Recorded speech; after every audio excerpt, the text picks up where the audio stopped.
ہم آپ سے گزارش کرتے ہیں کہ اس چینل کو آپ ضرور سبسکرائب کریں اور اپنے فرینڈز کے ساتھ ان ویڈیوز کو ضرور شیئر کریں تاکہ اہل بیت کا پیغام زیادہ آج جمعے کا دن متوقع ظہور کا دن، میں آج کے دن امام کی زیارت پڑھی. آج جو جمعے کی زیارت ہوتی ہے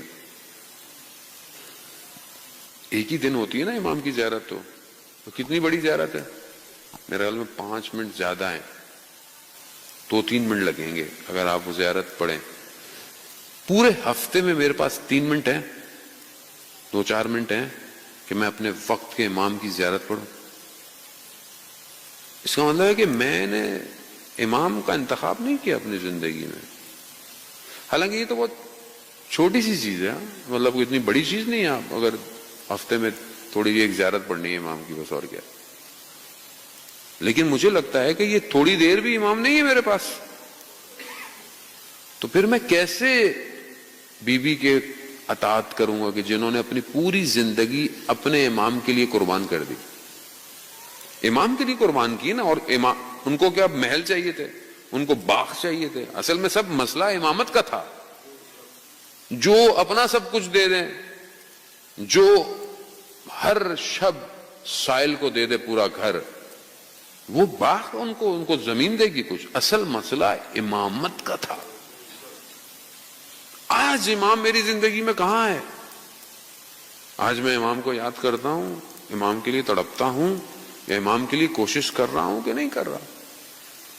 لیکن میں بعض اوقات خود محسوس کرتا ہے انسان کہ انسان پھنسا ہوا ہے کہیں نہ کہیں چھوٹی چھوٹی چیزوں میں. ملا مہدی ناراکی کے جو والد تھے، ملا احمد ناراکی، جنہوں نے کتاب جو ہے وہ معراج السادہ کتاب یقیناً آپ لوگوں نے پڑھی ہوگی. معراج السادہ اردو میں ترجمہ ہو چکی ہے. اخلاق کی کتاب ہے. اگر آپ چاہتے ہیں کہ اخلاق کے بارے میں پڑھنا، معراج السادہ کتاب. یہ کتاب اصل میں خلاصہ ہے جو ہے وہ جامع سعادہ کا، جو عربی میں لکھی گئی. ان کے والد نے لکھی تھی کتاب. یہ جب کتاب انہوں نے لکھی تو یہ کتاب بہت مشہور ہو گئی، معروف ہو، بہت زبردست کتاب تھی، اور نجف کے حوزے کے اندر بھی بہت معروف تھی. تو جب یہ نجف آئے تو علماء ان سے ملنے آئے کہ کتاب مشہور ہو گئی تھی تو ان کی شخصیت سے لوگ ملنے آئے.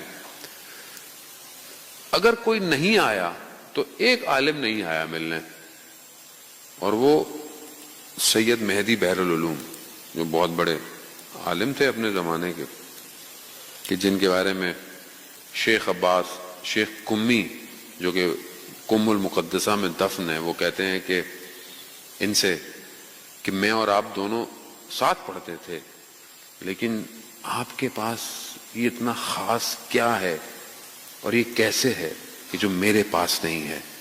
تو کہتے ہیں انہوں نے اپنے لبوں کو ہلاتے ہوئے خاموشی سے کہا، آہستہ سے، کہ کیوں نہ ہو جسے وقت کے امام نے اپنے سینے سے لگایا ہو، کیوں نہ ہو اس کے پاس. تو یہ ملنے نہیں آئے، سب ملنے آئے. تو انہوں نے کہا کہ میں خود ملنے جاتا ہوں. تو یہ جانے لگے تو لوگوں نے کہا کہ آپ کہاں جا رہے ہیں؟ آپ ان کو آنا چاہیے تھا، آپ کیوں نہیں آ رہے؟ کہا نہیں، کوئی فرق نہیں پڑتا، میں چلا جاتا ہوں. یہ گئے، درس دے رہے تھے، بیٹھے جا کے، درس ختم ہوا، سلام کیا، وہ انہوں نے توجہ نہیں دی، پھر چلے گئے. تھوڑے دن اور گزر گئے، انہوں نے کہا میں پھر جاتا ہوں. تو اطراف میں تھے، انہوں نے بولا آپ پہلے بھی گئے تھے، کافی ہے. کہتا نہیں، میں دوبارہ جو سید ہے. یہ پھر پہنچے، پھر وہ درس دے رہے تھے، درس ختم ہوا، وہ اٹھ کے چلے گئے، یہ بھی چلے گئے. یہ پھر زیارتوں پہ کربلا، سامرا، کاظمین کر کے واپس نجف آئے. تو انہوں نے کہا کہ میں واپس جا رہا ہوں، تو میں ایک اور دفعہ.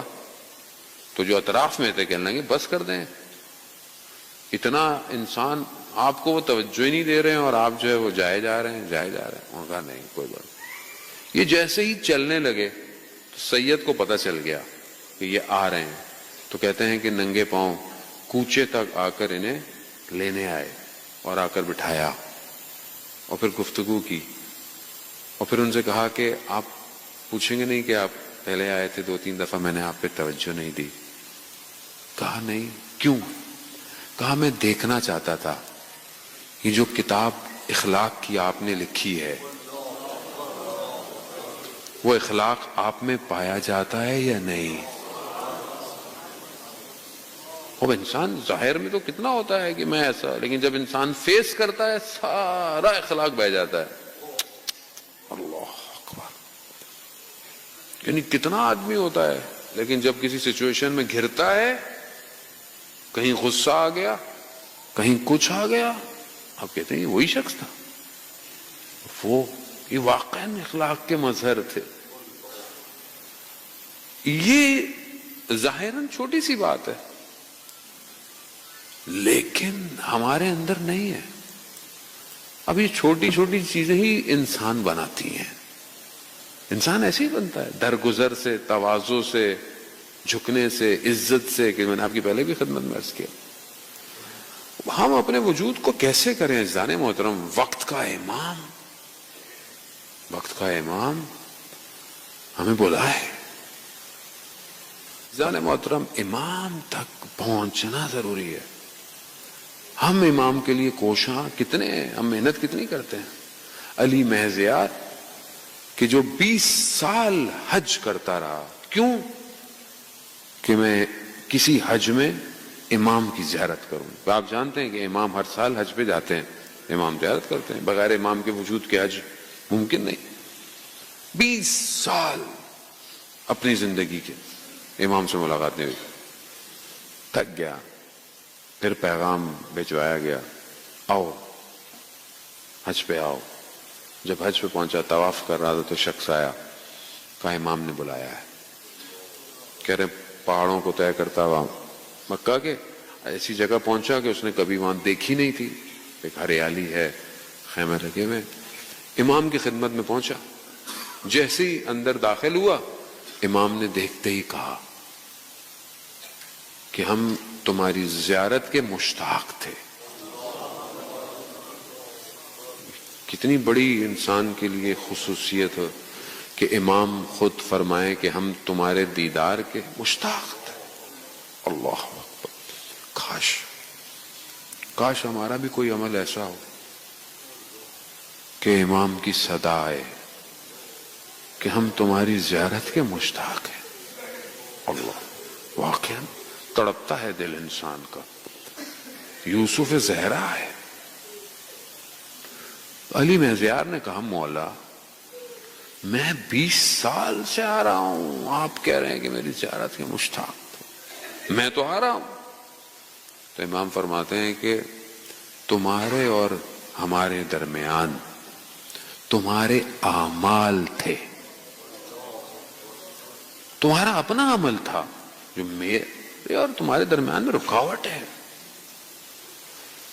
اس لیے آیت اللہ عظمہ بہجت فرماتے ہیں کہ ہم کیوں نہیں دیکھ پاتے امام کو؟ کیونکہ ہمارے اعمالوں نے غلاف ڈال دیے، پردے ڈال دیے. خود صاف کرو اپنے آپ کو. وہ کہتے ہیں اپنے آپ کو پاک کرو تاکہ امام تک پہنچ پاؤ. آپ یقین کریں اگر آپ اپنے وجود سے امام کے لیے تڑپیں، ایسا ممکن ہی نہیں ہے کہ آپ تک امام نہ آئے یا امام کا پیغام نہ آئے. ہو ہی نہیں سکتا. یعنی محسوس تو کر سکتا ہے نا کم از کم. ٹھیک ہے، ہو سکتا ہے، ضروری نہیں ہے کہ ہر آدمی امام کو دیکھے. فلسفہ غیبت یہی ہے کہ کوئی نظر امام ہر کسی کو نظر نہیں آئے. امام جس کو چاہیں امام اس کو دیکھتے ہیں. لیکن محسوس تو کر سکتے ہیں کہ امام ہے.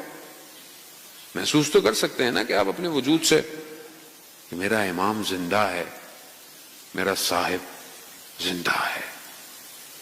صاحب تک پہنچنا کمال ہے.